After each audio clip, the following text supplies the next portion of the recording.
EPS tienen que dejar de manejar la plata del sistema. 5. 3.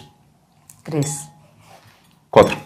Antes de responder la pregunta, yo quisiera decir algo sobre la reforma tributaria del año 2012, ¿no? Porque yo creo que hay un poco de confusión al menos. Esa reforma tributaria lo que quiso hacer, yo era entonces ministro de Salud, tampoco participé completamente en los debates en el Congreso, fue hacer un cambio de fuente, que no fueran los impuestos al trabajo, o sea, las contribuciones laborales de los empleadores, sino fuera un mayor impuesto de renta. Eso fue lo que se hizo. Eso después se fue de alguna manera consolidando en un sistema tributario, pero no fue que se le perdonó a los empresarios de que esos 15 billones, sino que se cambió una sobretasa de impuesto a la renta, que en su momento se llamó el CREE, que financió esa parte. Eso no implica que yo no esté de acuerdo en volver a unas contribuciones laborales mayores por los empleadores, sobre todo en esta coyuntura. Yo también, antes de decirlo de la EPS, yo estoy de acuerdo en algunas de las cosas que ustedes están diciendo, pero también quisiera que miremos el sistema de salud un poco panorámicamente. Si ustedes miran la evaluación que hizo la OCDE a Colombia de todos los sistemas de política social y económica, la mejor posición relativa de Colombia en todas las áreas de la política social y económica era en salud. Cuando nos comparábamos con los países desarrollados, estábamos mejor en salud que en todos los otros sectores. Cuando yo iba a Ginebra, y Claudia me acompañó, y hablaba con los homólogos ministros de salud de los países en desarrollo, incluidos los latinoamericanos, todos decían lo siguiente: ¿cómo hace Colombia con un gasto por habitante en salud menos de $1.000 anuales para tener la cobertura que tiene? Esto es, en todos los países hay ineficiencias y precisamente el tema colombiano no se veía como el aquel que con formas subtricias de intermediación se estaban robando toda la plata. Colombia en protección financiera fue un ejemplo para el mundo. El gasto de bolsillo de 15% es una gran historia reconocida por todos los aspectos en salud pública del mundo.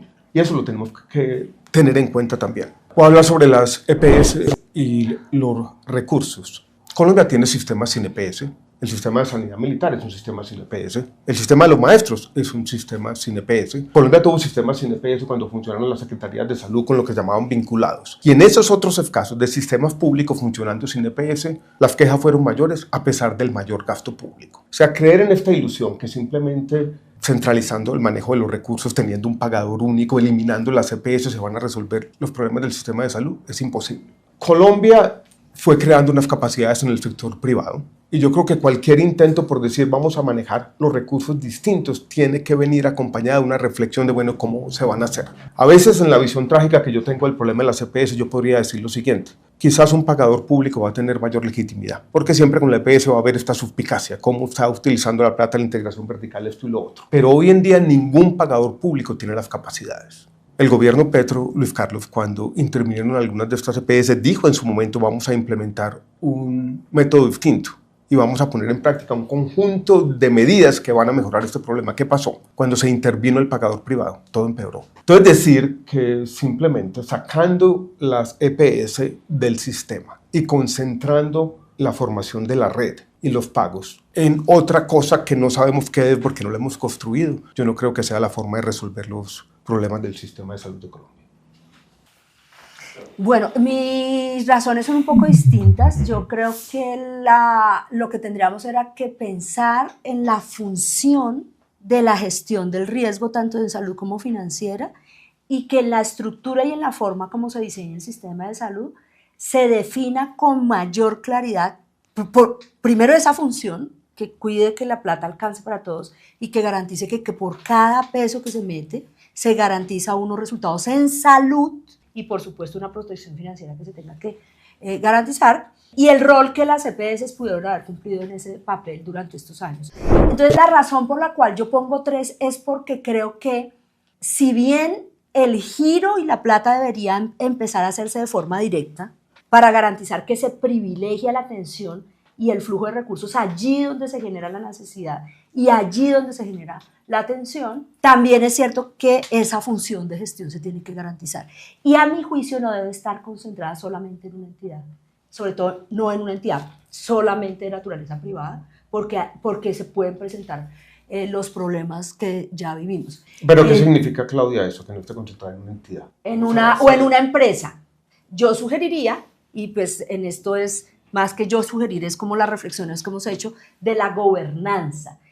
Y es posible que en un diseño en el cual haya una gobernanza con un enfoque territorial muy fuerte, en donde estén presentes con carácter decisorio y vinculante en la conformación de la red, en la definición de los premios a los resultados en salud, en la definición de a quién se le paga, con qué prioridad, con qué criterios, estén sentadas las EPS en una perspectiva como la que se ha venido discutiendo en los últimos años, incluso desde la época en que ustedes presentaron una propuesta de convertirlas en gestoras en salud, estén sentadas ahí, pero también los decisores territoriales, pero también los principales hospitales que conforman la red en todos los niveles. ¿Incluidos los privados? Incluidos los privados. Se establezca, nosotros hemos pensado, y es una discusión que estamos dando, y es la reflexión que hemos tenido a partir de la experiencia de este año en los territorios, establecer una gobernanza territorial de esa naturaleza que dé cuenta de los resultados, que dé cuenta del flujo de recursos, que dé cuenta de la conformación de la red y que dé cuenta de los premios por los resultados en salud. Esa propuesta, que insisto, son reflexiones en este momento, parten de una realidad que observamos en los territorios. Miren, nosotros establecimos 17 puestos de mando unificado en salud en todo el territorio nacional, priorizando en conjunto con el Ministerio de Salud y las entidades del orden nacional aquellos sitios donde había una mayor cantidad de quejas y había una mayor cantidad de problemas en la entrega de medicamentos. Que entre otras cosas la crisis, es cierto que hace unas décadas hubo un problema de entrega de medicamentos que no estaban incluidos en el plan de beneficios, pero nunca, en 30 años, por lo menos desde que yo era estudiante, había visto las colas en los territorios, en los pueblos más alejados, pero además la no entrega de medicamentos absolutamente esenciales, básicos, que no son de alto costo, y con un pago de bolsillo tan alto, y con unas historias dramáticas de la gente tasando los medicamentos o prestándoselos entre ellos para garantizar la atención. Esas dos cosas nos tienen que poner a reflexionar muchísimo sobre cómo debemos prepararnos para enfrentar crisis políticas o de otra naturaleza para atender a las personas. Es otra cosa muy distinta y tenemos que tener la sensibilidad de aceptarlo. Entonces nosotros en estos puestos de mando unificado, voy a cerrar esto acá, nos dimos cuenta que allá en el territorio uno sentaba a los prestadores, a los gestores de servicios farmacéuticos, a la superintendencia, a las EPS, al gobierno nacional para solucionar la crisis del sistema allá en el sitio donde está, con unos casos que se priorizaban. Y la gente estaba dispuesta a resolverlo y se lograba resolver. Es decir, hay una voluntad y un interés y una capacidad de movilización territorial para solventar los problemas ahí inmediatos y que se pueden gestionar. Pero la mayoría de las veces eso se chocaba con que las decisiones se toman en el nivel central. Y ahí nosotros nos dimos cuenta que es posible movilizar la capacidad y el interés territorial para solucionar el asunto, pero garantizando un nivel de diálogo con el nivel nacional, con el nivel central. Nuestra teoría es que deberíamos hacer un esfuerzo por resolver, a mi juicio, otro dilema que es falso, y es que no es posible tomar decisiones territoriales garantizando una gestión y poniendo a funcionar las capacidades públicas y privadas en función de ese territorio con unos lineamientos nacionales fuertes. Esa es la razón por la cual yo creo que las EPS no deberían manejar plata, pero sí pueden ayudar a gestionar el riesgo en el territorio con unos incentivos y unos premios a los resultados que permitan la interacción territorial de todos estos actores que toman decisiones. Yo, porque dije 4, yo también creo que las EPS no deben manejar como tales recursos, se debe priorizar el giro directo desde ADRES, que es el gran banco de la salud, a los hospitales y a las clínicas, pero quería puntualizar en algo y es que no nos puede pasar lo que sucedió en el FOMAC. El FOMAC es el sistema de salud de los profesores. Ahí también habían EPS, se llamaban operadores. Con la reforma que hizo el gobierno de quitar esos operadores, ahora el gran banco de la salud de ellos, que se llama la FIU Previsora, es la que contrata con los hospitales y es la que paga. Pero lastimosamente no tenían las capacidades ni los mecanismos de auditoría para evitar que la plática se fuera en otras cosas que no sea salud. Y también no pudieron eliminar esa integración vertical, porque antes, ¿qué pasaba? El operador también contrataba con sus propias clínicas de las que era dueño, pero entonces ahora quitaron el operador, pero como no hay más prestadores de servicios de salud, volvieron a contratar con esas mismas personas. Entonces, pues no tiene sentido alguno que igual digamos, listo, quitamos el intermediario y ya hay solución a los problemas, definitivamente no. Y ocurrió algo muy preocupante preocupante con el FOMAC, y es que el año pasado, en junio del 2025, el dinero destinado a salud se acabó. Había muchos costos, más de los que ellos estimaron. Y para poder cerrar de junio a diciembre, tuvieron que trasladar plata de las pensiones de los maestros a salud para poder seguir garantizando la prestación del servicio. Creo que para este año es probable que vuelva a ocurrir para los últimos meses, no lo sé, hay que ver qué ocurre con el FOMAC, pero eso no puede ocurrir, por ejemplo, en el sistema ya de casi 50 millones de personas, porque no habría de dónde sacar dinero para poder cerrar el año. ¿Y por qué digo que es tan preocupante esto? Porque claro, a las EPS les podemos dejar las funciones de evitar que la gente se enferme, que es a grandes rasgos como podríamos explicar la gestión de riesgo en salud, pero también la auditoría. Es que todos vemos el informe de la Contraloría de nueva EPS y todos vemos, uy no, la deuda, 22 billones de pesos, terrible.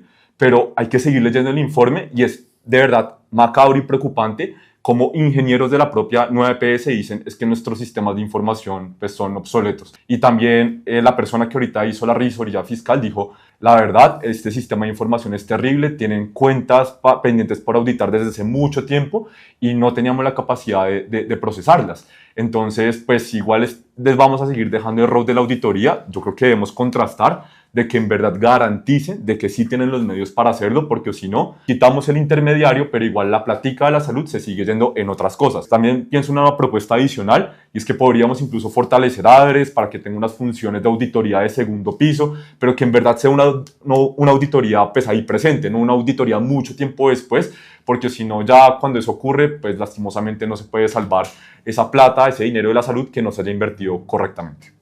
Como la pregunta era si las EPS debían manejar la plata, yo creo que sí, que estoy por ahí me ratifico en mi 5, que efectivamente no deberían manejar la plata, porque precisamente replicaría, digamos, los errores que creo que han ocurrido previamente. Ahora, yo creo, y aquí inclusive lo he saludado públicamente, la labor del doctor Félix Martínez y la ADRES en este gobierno ha sido ejemplar. Y de hecho, una de las cosas que más ha crecido y que más ha desarrollado en precisamente tener esos sistemas de información, pues es la ADRES, que hoy nos permite un nivel de transparencia en tiempo real y que nos permite una verificación de saber a quién se le está girando el recurso, cuánto se le está girando, inclusive por qué concepto, a pesar de que no tenga la posibilidad de definir y de hacer la democratización del recurso, que es lo que debería existir. Hoy sí tenemos una trazabilidad que creo que antes nunca había existido. Y creo que esa trazabilidad y esa transparencia, lo que le ha apuntado no solo la ADRES, sino también el Ministerio de Salud, pues las quiero rescatar porque para mí son el punto de inicio para poder definir entonces cómo va a ir esa plata. Y es la facturación electrónica obligatoria para todos los actores del sistema de salud, que también es una traza muy importante que tenemos que empezar a manejar, y el sistema integrado o el SIGIFA a nivel financiero en materia de salud, que hasta ahora empezarán a implementarse. Para mí es que no manejen la plata, que no digan para dónde va la plata. Que haya una democratización que permita, digamos, que los recursos efectivamente se desplieguen o lleguen a todos los prestadores, porque creo que todos necesitan una liquidez y todos deberían tener los recursos para poder funcionar. Que las EPS continúen con algunas funciones, sí, claro, de acuerdo. Yo no tengo ningún problema en eso. Que ayuden a estructurar la red, no estoy tan seguro. No estoy tan seguro porque lamentablemente una de las experiencias en la estructuración de la red es que la plata no solo se direcciona a través de a quién le pago, sino a través de dónde mando los pacientes. Y eso es un karma para mucha gente. Si uno se fractura enfrente del Hospital San Rafael de Leticia, lo meten y está el ortopedista, está el material, está la anestesióloga, está todo el equipo para poder operar al paciente, pero no, la EPS no autoriza porque no es mi red y yo lo pago donde a mí se me dé la voluntad. Entonces le toca al paciente irse en avión, llegar a Bogotá, que lo operen en la clínica donde yo tengo el contrato, donde yo quiero que la plata se vaya para allá, me estoy gastando la plata en salud, y a quién afecte, a ese paciente, a su familia.